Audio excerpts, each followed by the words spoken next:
The War of the Worlds by H. G. Wells. Narrated by R. J. Bailey. Book 1. The Coming of the Martians. Chapter 15. What had happened in Surrey. It was while the curate had sat and talked so wildly to me under the hedge in the flat meadows near Halliford, and while my brother was watching the fugitives stream over Westminster Bridge, that the Martians had resumed the offensive. So far as one can ascertain from the conflicting accounts that have been put forth, the majority of them remained busied with preparations in the Horsell pit until 9 that night, hurrying on some operation that disengaged huge volumes of green smoke. But 3 certainly came out about 8 o'clock, and, advancing slowly and cautiously, made their way through Byfleet and Perford towards Ripley and Weybridge, and so came in sight of the expectant batteries against the setting sun. These Martians did not advance in a body, but in a line, each perhaps a mile and a half from his nearest fellow. They communicated with one another by means of siren-like howls running up and down the scale from one note to another. It was this howling and firing of the guns at Ripley and St. George's Hill that we had heard at Upper Halliford.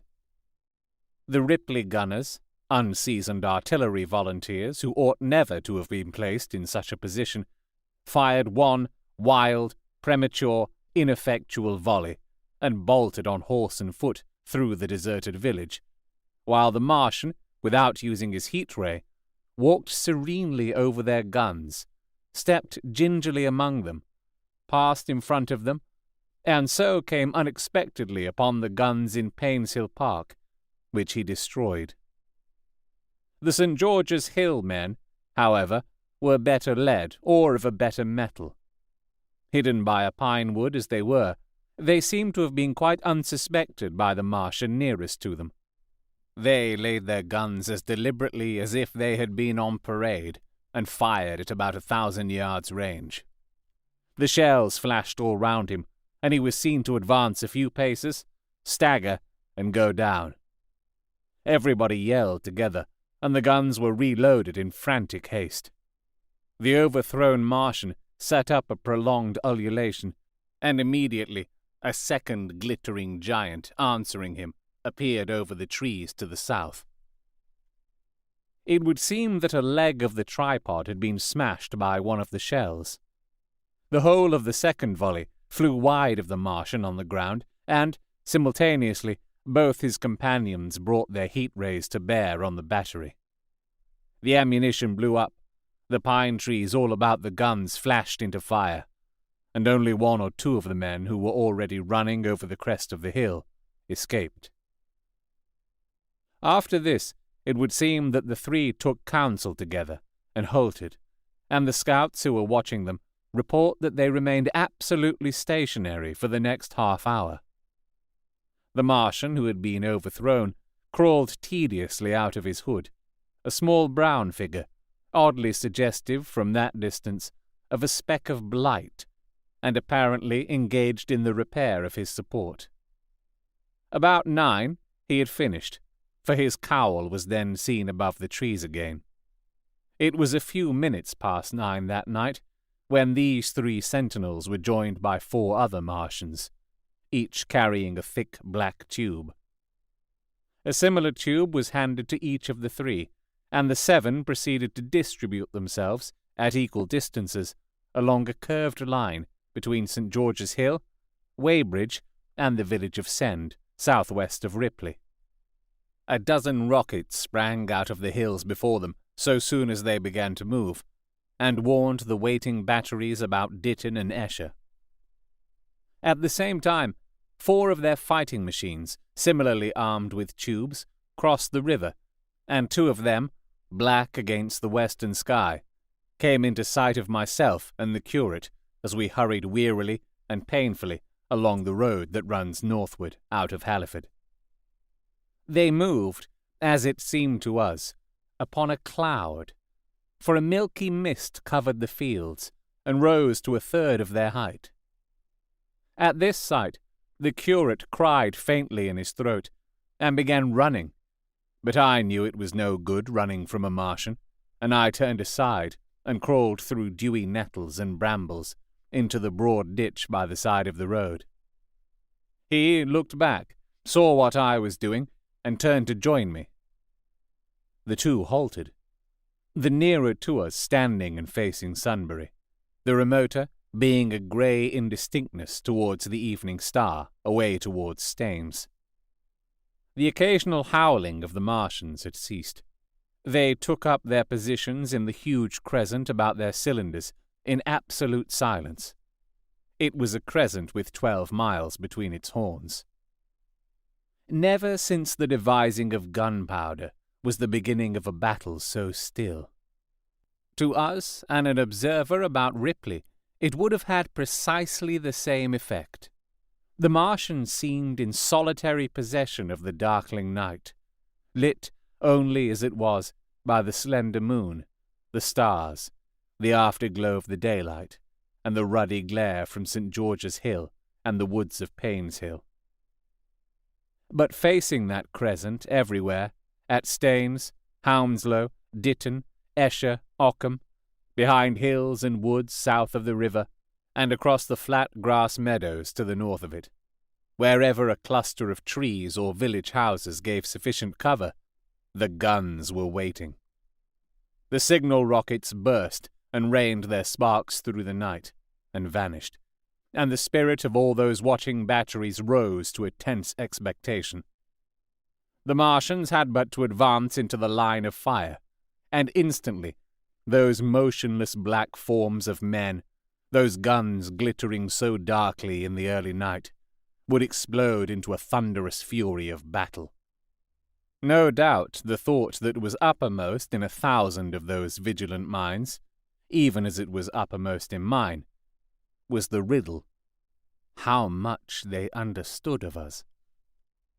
Did they grasp that we in our millions were organized, disciplined, working together? Or did they interpret our spurts of fire, the sudden stinging of our shells, our steady investment of their encampment, as we should the furious unanimity of onslaught in a disturbed hive of bees? Did they dream they might exterminate us? At that time, no one knew what food they needed. 100 such questions struggled together in my mind as I watched that vast sentinel shape. And in the back of my mind was the sense of all the huge unknown and hidden forces Londonward. Had they prepared pitfalls? Were the powder mills at Hounslow ready as a snare? Would the Londoners have the heart and courage to make a greater Moscow of their mighty province of houses? Then, after an interminable time, as it seemed to us, crouching and peering through the hedge, came a sound like the distant concussion of a gun. Another nearer, and then another. And then the Martian beside us raised his tube on high and discharged it, gun-wise, with a heavy report that made the ground heave. The one towards Staines answered him. There was no flash, no smoke, simply that loaded detonation. I was so excited by these heavy minute guns following one another that I so far forgot my personal safety and my scalded hands as to clamber up into the hedge and stare towards Sunbury. As I did so, a second report followed, and a big projectile hurtled overhead towards Hounslow. I expected at least to see smoke or fire, or some such evidence of its work. But all I saw was the deep blue sky above, with one solitary star, and the white mist spreading wide and low beneath. And there had been no crash, no answering explosion. The silence was restored. The minute lengthened to 3. "What has happened?" said the curate, standing up beside me. "Heaven knows," said I. A bat flickered by and vanished. A distant tumult of shouting began and ceased. I looked again at the Martian and saw he was now moving eastward along the river bank with a swift rolling motion. Every moment I expected the fire of some hidden battery to spring upon him, but the evening calm was unbroken. The figure of the Martian grew smaller as he receded, and presently the mist and the gathering night had swallowed him up. By a common impulse we clambered higher. Towards Sunbury was a dark appearance, as though a conical hill had suddenly come into being there, hiding our view of the farther country. And then, remoter across the river, over Walton, we saw another such summit. These hill-like forms grew lower and broader even as we stared. Moved by a sudden thought, I looked northward, and there I perceived a third of these cloudy black kopies had risen. Everything had suddenly become very still.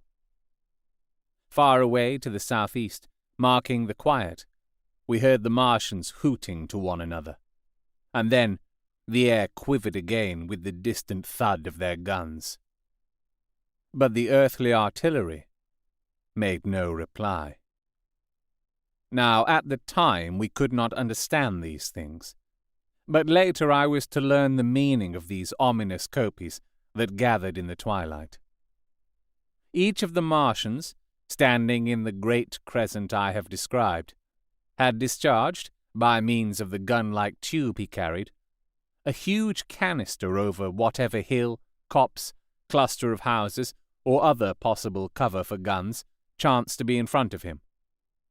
Some fired only one of these, some two, as in the case of the one we had seen. The one at Ripley is said to have discharged no fewer than 5 at that time. These canisters smashed on striking the ground. They did not explode, and incontinently disengaged an enormous volume of heavy, inky vapor, coiling and pouring upward in a huge and ebony cumulus cloud, a gaseous hill that sank and spread itself slowly over the surrounding country. And the touch of that vapor, the inhaling of its pungent wisps, was death to all that breathes. It was heavy, this vapor, heavier than the densest smoke, so that, after the first tumultuous uprush and outflow of its impact, it sank down through the air and poured over the ground in a manner rather liquid than gaseous, abandoning the hills and streaming into the valleys and ditches and watercourses, even as I have heard the carbonic acid gas that pours from volcanic clefts is wont to do. And where it came upon water, some chemical action occurred, and the surface would be instantly covered with a powdery scum that sank slowly and made way for more. The scum was absolutely insoluble, and it is a strange thing, seeing the instant effect of the gas, that one could drink without hurt the water from which it had been strained. The vapor did not diffuse as a true gas would do. It hung together in banks, flowing sluggishly down the slope of the land, and driving reluctantly before the wind, and very slowly it combined with the mist and moisture of the air, and sank to the earth in the form of dust. Save that an unknown element giving a group of 4 lines in the blue of the spectrum is concerned, we are still entirely ignorant of the nature of this substance.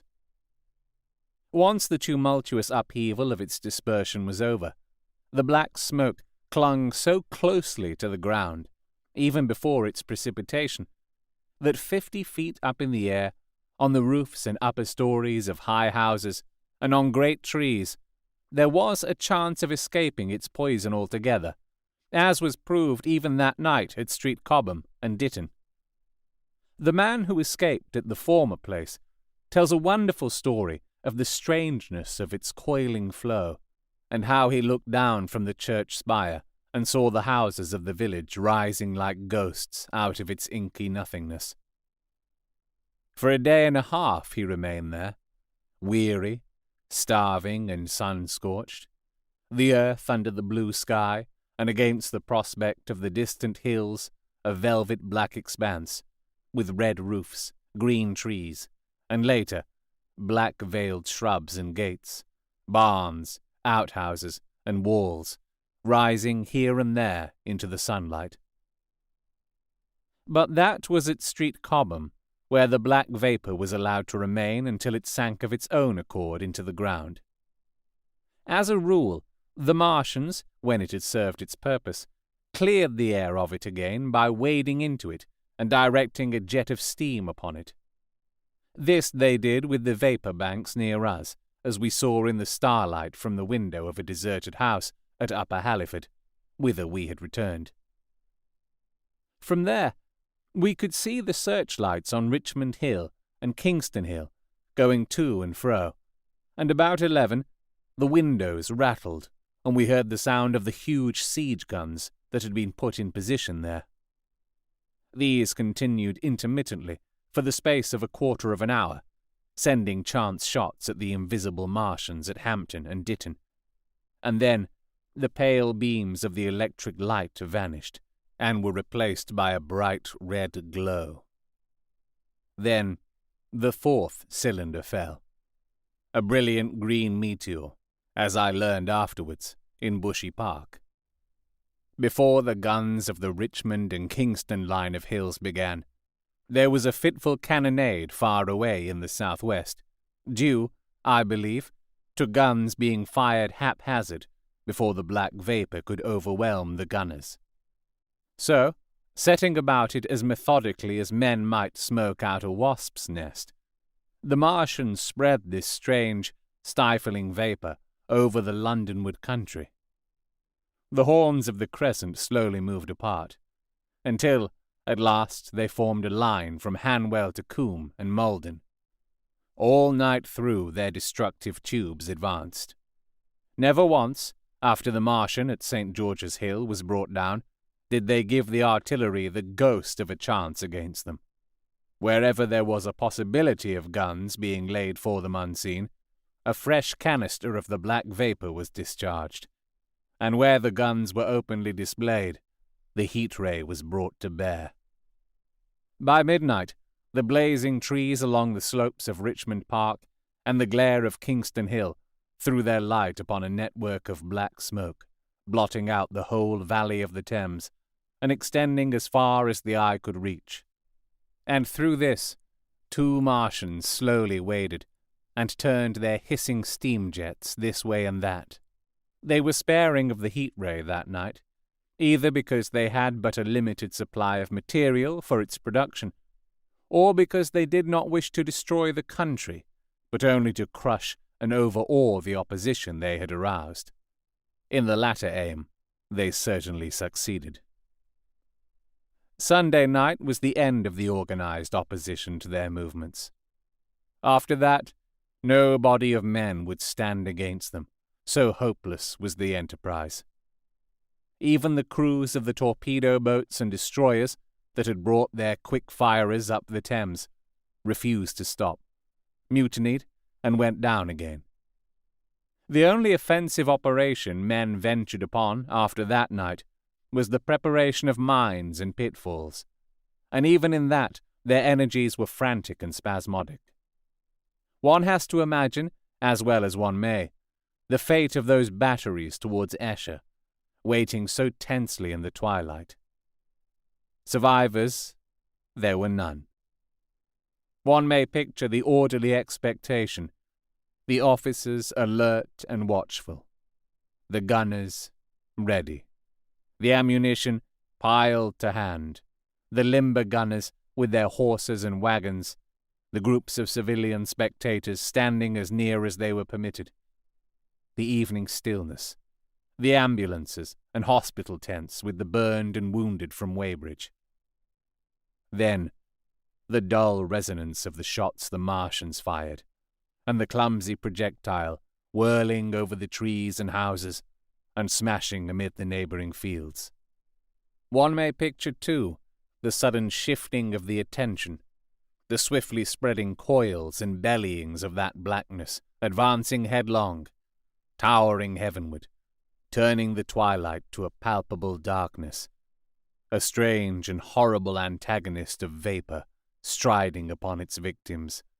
Men and horses near it seemed dimly, running, shrieking, falling headlong. Shouts of dismay, the guns suddenly abandoned, men choking and writhing on the ground, and the swift broadening out of the opaque cone of smoke. And then, night and extinction.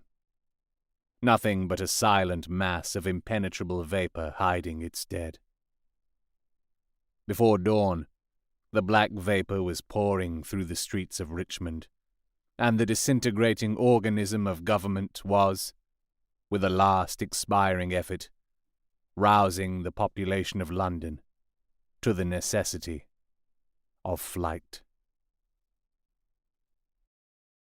You have been listening to The War of the Worlds, written by H.G. Wells, narrated by R.J. Bailey. If you have enjoyed this recording, you can support me by getting Martian merch at fineartgeek.redbubble.com.